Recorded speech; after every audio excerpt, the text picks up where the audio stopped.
Hello नमस्ते most welcome आप सभी का। उम्मीद है सब लोग बिल्कुल बढ़िया हो। तो स्टार्ट करते हैं आज के सेशन। और इस वाले सेशन में हम अपने विटामिन को देख रहे हैं और इनसे रिलेटेड क्वेश्चंस भी देखेंगे। तो चलिए शुरू करते हैं। देखो ये है, पहले इसकी थ्योरी है, उसके बाद अपने क्वेश्चंस को देखेंगे। देखो पहली बात तो ये ध्यान रखो कि जो हमारे विटामिन है वो जो बी और सी है वो जल में घोलते हैं। किस में घोलते हैं? जल में घोलते हैं। और जो विटामिन ए डी ई और के है ये वसा में घुलते हैं। ठीक है, आपको ऐसे याद होना चाहिए। अब उसके अलावा विटामिन बी कॉम्प्लेक्स में कितने आते हैं? 8 विटामिन आते हैं। उसके अलावा ए सी डी ई के ये हो गए 5।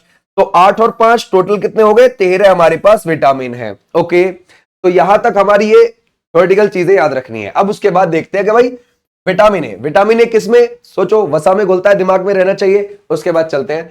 विटामिन ए का जो रासायनिक नाम है वो है रेटिनॉल। ठीक है, उसके बाद यह है फैट सोल्यूबल विटामिन है। ठीक है, अभी हमने देखा भाई ये कैसा है, वसा में घुलनशील है, यानी कि ये रहा, यहां पर हमने अभी अभी लिखा था ये। ओके, विटामिन ए का मुख्य काम है कि हमारी मांसपेशियों और हड्डी को मजबूती और ताकत देना। ठीक है, क्लियर हो जाएगा। मुहासों के इलाज के लिए भी उपयोगी है। इसकी कमी से हमें आंखों का रोग हो सकता है और बच्चों में ये ज्यादा हो जाता है, रेटिनॉल। ठीक है भाई, ध्यान रखोगे। अगर हम देखें विटामिन ए के मुख्य स्रोत है जैसे कि दूध, हरी सब्जियां, पनीर। ये हमारे बालों को भी स्वस्थ रखता है, यानी कि इतनी बात डन।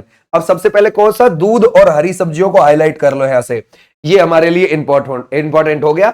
और ये आंखों है ना भाई, आंखों को दिक्कत हो सकती है इसकी कमी की वजह से। अगले पर चलते हैं, है ना भाई, आ जाओ नेक्स्ट पर। अब है विटामिन बी 1 पर चलते हैं। ठीक है भाई, क्लियर हो जाएगा। विटामिन ए हो गया, अब बी 1 पर आते हैं। अब बी वाले तो सारे कौन से हैं? जल में घुलनशील है ना। अच्छा, अगर हम देखें रासायनिक नाम हो जाएगा इसका थायमीन। ठीक है, बी 1 का यह वाटर सॉल्युबल विटामिन है, यानी कि ये जल में घुलनशील है। स्रोत क्या है इसके? जैसे कि सूरजमुखी के बीज हो गए, है ना भाई, अनाज, आलू, संतरे और अंडे, ऐसे आप ध्यान रखोगे। इसके फायदे क्या है? मस्तिष्क को विकसित रखने के लिए बहुत ही उपयोगी है, समझ गए। और इसकी कमी से बेरी बेरी रोग हो सकता है, यह भी बच्चों में ज्यादा देखने को मिलता है। ठीक है, तो विटामिन बी 1 क्या है? थायमीन। और रोग कौन सा है? Beriberi. ये हमें ध्यान रखना है। आ जाओ नेक्स्ट पर। विटामिन बी 2 को देखते हैं। इसका रासायनिक नाम क्या हो जाएगा? राइबोफ्लेविन हो जाएगा। ओके, अगर हम देखें ये किस में है? बी वाला है, तो ऑब्वियसली जल में घुलनशील है। स्रोत क्या हो जाएगा? केला, दूध, दही, मांस, अंडे, हरी बीन्स और मछली। ठीक है, इसमें मछली ऐड हो गई है एंड में जाके। लेकिन देखो दूध इंपॉर्टेंट यहां पर आ गया, फिर ध्यान रखोगे मांस, अंडे आ गए। ठीक है भाई, तो ऐसे आपने ध्यान रखना है।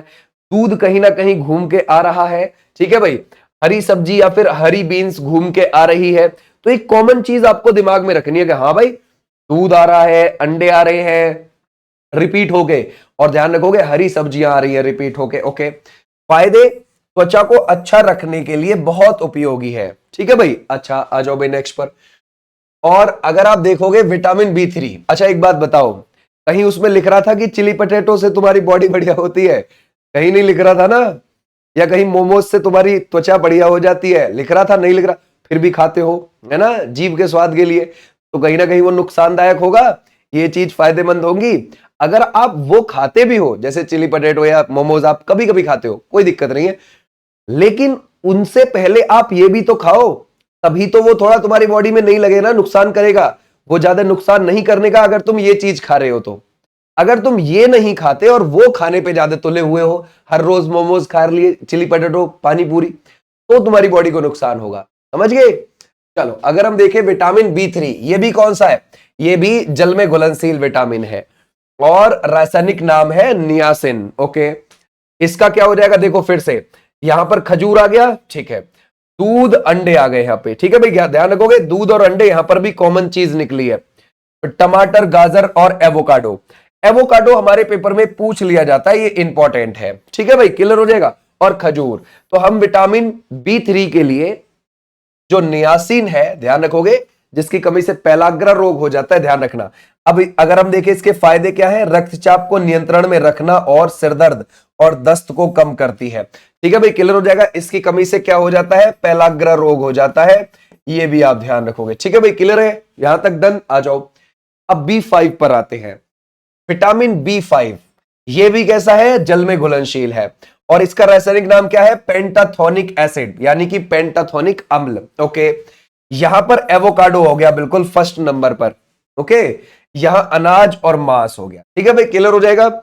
यानी कि यहां पर दूध अंडे जैसी चीज नहीं आई, यहां पर क्या आया, एवोकाडो आया, अनाज आया और मांस आया। ठीक है, अच्छा, फायदे, बालों को स्वस्थ और सफेद होने से बचाता है।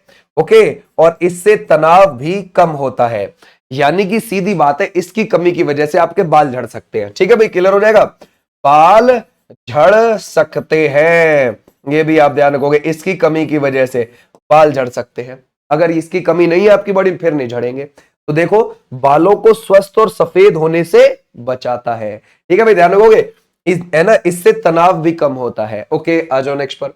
विटामिन B6 को देखते हैं। ये भी कैसा है, ये भी आपका जल में घुलता है। ठीक है भाई, क्लियर हो जाएगा। इसका रासायनिक नाम है प्यारीडॉक्सिने। ठीक है भाई, ध्यान रखोगे, प्यारीडॉक्सिने। अच्छा, इसका स्रोत क्या हो जाएगा, अनाज, मांस, केले, सब्जियां। ठीक है भाई, ध्यान रखोगे, अनाज, मांस, केले, सब्जियां। फायदे, यह सुबह की थकान कम करता है और तनाव और अनिद्रा से भी मुक्ति देता है। ठीक है भाई, क्लियर हो जाएगा। आ जाओ नेक्स्ट पर, विटामिन B7 को देखते हैं। वाटर सोल्यूबल है, पेपर में आ जाता है कभी कभी, बायोटिन। ठीक है भाई, इसका रासायनिक नाम हो जाएगा। और अंडे की जर्दी और सब्जियां। ठीक है भाई, अंडा यहां पर आ रहा है फिर से। ठीक है भाई, और फायदे, यह त्वचा और बालों के लिए बहुत ही अच्छा है। त्वचा और बाल, स्किन और हेयर के लिए आपके, इसकी कमी से हमें, है ना भाई, जिल्द की सूजन हो सकती है। ठीक है भाई, क्लियर हो जाएगा, ऐसे आपने ध्यान रखना है। बोलता है विटामिन B9, पूछ लेता है कभी कभी, फॉलिक अम्ल है भाई, फॉलिक एसिड है, किसमें घुलता है, जल में घुलता है। अब इसकी क्या है, विटामिन B9 के लिए पत्तीदार शाक भाजी और सूरजमुखी के बीज, कुछ फलों में भी यह होता है। और सूरजमुखी के बीज इसके पेपर में पूछे जाते हैं विटामिन B9 के लिए ज्यादातर। यह त्वचा के रोग और गठिया के उपचार हेतु बहुत ही शक्तिशाली है। गर्भवती महिलाओं को यह, ध्यान रखोगे, क्लियर हो जाएगा, लेने की सलाह दी जाती है। क्लियर हो जाएगा, यहां तक डन है भाई। आ जाओ नेक्स्ट पर, नेक्स्ट देखते हैं। विटामिन B12 भी क्या है, ये भी आपको पता है कि भाई ये भी घुलता ही है किसमें, पानी में। तो ये भी वाटर सोल्यूबल विटामिन है। और इसका क्या हो जाएगा, काइनोसोबाल्मिन इज द राइट, है ना भाई, ये इसका रासायनिक नाम हो जाएगा। ओके, अगर हम देखें इसका जो स्रोत है वो कौन सा है भाई, मच्छी है, मांस है, दूध है, अंडे है और दूध से बने उत्पादों से यह, ध्यान रखोगे, यह उसमें होता है। ओके, यह एनीमिया, जो खून की कमी है, और मुंह में अल्सर जैसी बीमारियों को कम करता है। मेन चीज एनीमिया। ठीक है भाई, क्लियर हो जाएगा, इसकी कमी से क्या है, एनीमिया रोग हो जाता है। और अगर आप ये बॉडी में भरपूर है विटामिन B12 तो फिर आपको खून की कमी नहीं होगी। ठीक है भाई, तो ऐसे आपने ध्यान रखना है। आ जाओ भाई नेक्स्ट पर। अब आते हैं विटामिन C की तरफ। ठीक है भाई, P और C किस में है, जल में घुलते हैं, तो ये भी जल में घुलता है ना भाई, ध्यान रखोगे। विटामिन C, इसके कई रूप है। विटामिन C अगर आप देखोगे, इसका रासायनिक नाम हो जाएगा ascorbic acid, water soluble vitamin है। यह हमारी त्वचा और हड्डियों के लिए बहुत ही आवश्यक है। ओके, और ध्यान रखना, इसकी कमी से मसूड़ों से खून आ जाता है, समझ गए, ये भी आप ध्यान रखोगे। टमाटर हो गया, ब्रोकली हो गया, उसमें अच्छी मात्रा में विटामिन C आपको देखने को मिलेगा। यह गर्भवती महिलाओं, धूम्रपान करने वाले व्यक्तियों को ज्यादा मात्रा में खाना चाहिए। समझ गए, जो धुआं उड़ाते हैं थोड़ा सा ध्यान रखें इसका। ओके, आ जाओ भाई नेक्स्ट पर। अब विटामिन D की तरफ आते हैं। देखो, अगर आप देखोगे, है ना भाई, ADEK, ये किस में घुलनशील है, ये हो जाएंगे वसा में घुलनशील। ठीक है, B और C किस में है, जल में है। अब अगर हम देखें विटामिन D को देखते हैं, ये कौन सा हो जाएगा, इसका रासायनिक नाम देखते हैं पहले, वो कौन सा है, एर्गोसेल्सिफेरेल। ठीक है भाई, ध्यान रखोगे ये। लेकिन अगर मैं आपको बताऊं तो इसका रासायनिक नाम आप ऐसे भी याद रख सकते हो, हमेशा ध्यान रखो। विटामिन ए का क्या हो जाएगा, रेटिनॉल। ठीक है भाई, ध्यान रखोगे, रेटिनॉल। विटामिन डी का क्या हो जाएगा, कैल्सीफेरॉल। ऐसे याद रखो आप, कैल्सीफेरॉल। आपको वो पूरा याद रखने की जरूरत नहीं है, ये कैल्सीफेरॉल याद रख लो। ठीक है भाई, और उसके बाद आप कौन सा देखो मिलेगा, टेकोफेरॉल को याद रखो, टेकोफेरॉल याद रखोगे, टेकोफेरॉल। ये हो जाएगा ई का। के का क्या हो जाएगा, फिलोकिनोन हो जाएगा, फिलोकिनोन। ये भी आप ध्यान रखोगे, फिलोकिनोन। तो ये कौन सा है? रेटिनॉल है, कैल्सीफेरॉल है, टेकोफेरॉल है, फिलोकिनोन है, ADEK। ठीक है, तो अब देखो आपको ये ऐसे इसे एर्गोसेल्सीफेरॉल मत याद रखो, आप ओनली कैल्सीफेरॉल याद रखो। किसके लिए? विटामिन डी के लिए। ओके, और ये किस में है भाई? वसा में घुलता है। ओके, इसकी कमी से सूखा रोग, रिकेट्स हो जाता है बच्चों में, हड्डियां कमजोर हो जाती हैं। ठीक है भाई, आ जाओ नेक्स्ट पर। अब देखते हैं कौन सा, डी के ही बारे में। 3 चीजों के जरिए हम विटामिन डी मिल सकता है। हमें कैसे मिलेगा? त्वचा के माध्यम से मिल जाएगा, ठीक है भाई, ध्यान रखोगे, अपने आहार से मिल जाएगा और पूरक से मिल जाएगा। हमारी शरीर खुद है ना भाई, हमारा शरीर खुद विटामिन डी बना लेता है जब उसे सूरज की रोशनी मिलती है, और सूरज की रोशनी से अच्छा स्रोत विटामिन डी का नहीं है कोई। ठीक है भाई, आहार की बात करें तो दूध और अंडे की जर्दी में भी हमें विटामिन डी मिल जाता है। ओके, विटामिन ई की तरफ आते हैं। ठीक है भाई, क्या हो जाएगा? Vitamin A retinol, vitamin D calciferol, vitamin E tocopherol. अब उसमें लिखा हुआ है आपसे तासोफेरॉल, ध्यान रखोगे, लेकिन आप इसको टेकोफेरॉल याद रख लो, टेकोफेरॉल इतना याद रख लो आप बस। ठीक है, अच्छा ये भी किस में है? ये भी वसा में घुलता है। विटामिन ई हमारी प्रतिरक्षा प्रणाली मजबूत बनाता है। ठीक है भाई, और वनस्पति तेल, अनाज, बादाम, एवोकाडो, है ना भाई, अंडे और दूध से हमें विटामिन ई मिल जाता है। क्लियर हो जाएगा? समझ गए? आ जाओ भाई नेक्स्ट पर। विटामिन ई जिन लोगों को किसी प्रकार के यकृत रोग होते हैं उनको यह ज्यादा लेने के लिए कहा जाता है, और विटामिन ई के लिए कोई पूरक लेने से पहले डॉक्टर से जरूर परामर्श ले। समझ गए भाई? तो ऐसे आपने ध्यान रखना है। अब विटामिन के क्या है भाई? ये हो जाएगा फिलोकिनोन। ठीक है भाई, ध्यान रखोगे, क्या हो जाएगा इसका रासायनिक नाम? फिलोकिनोन। फैट सोल्यूबल यानी कि वसा में घुलता है। विटामिन के स्वस्थ हड्डियों और ऊतकों के लिए, है ना, विटामिन के स्वस्थ हड्डियों और ऊतकों के लिए, ऊतक जो होते हैं उनको बोलते हैं मांसपेशियों का समूह, मांसपेशियों का ग्रुप। ठीक है भाई, तो स्वस्थ हड्डी और ऊतकों के लिए प्रोटीन बनाकर हमारे शरीर की मदद करता है। समझ गए भाई? क्लियर हो जाएगा? ओके, आ जाओ भाई नेक्स्ट पर। अब यहां से अपना क्वेश्चन अपना पढ़ना शुरू करते हैं और देखते हैं। देखो, विटामिन ई का रासायनिक नाम अभी हमने क्या देखा, है ना भाई? क्या लगता है आपको? क्या हमने इसमें टेकोफेरॉल नहीं देखा? Vitamin A retinol, vitamin D calciferol, vitamin E tocopherol, vitamin के फिलोकिनोन। तो हमारा राइट आंसर क्या हो जाएगा? टेकोफेरॉल। विटामिन बी का रासायनिक नाम आपको क्या लगता है? अब ये विटामिन बी, यहां पर कौन सा विटामिन पूछ रहा है, यानी कि B1 की बात कर रहा होगा। तो हमारा राइट आंसर क्या हो जाएगा? थाइमीन। इसकी कमी से आपको पता है बेरी बेरी रोग हो जाता है।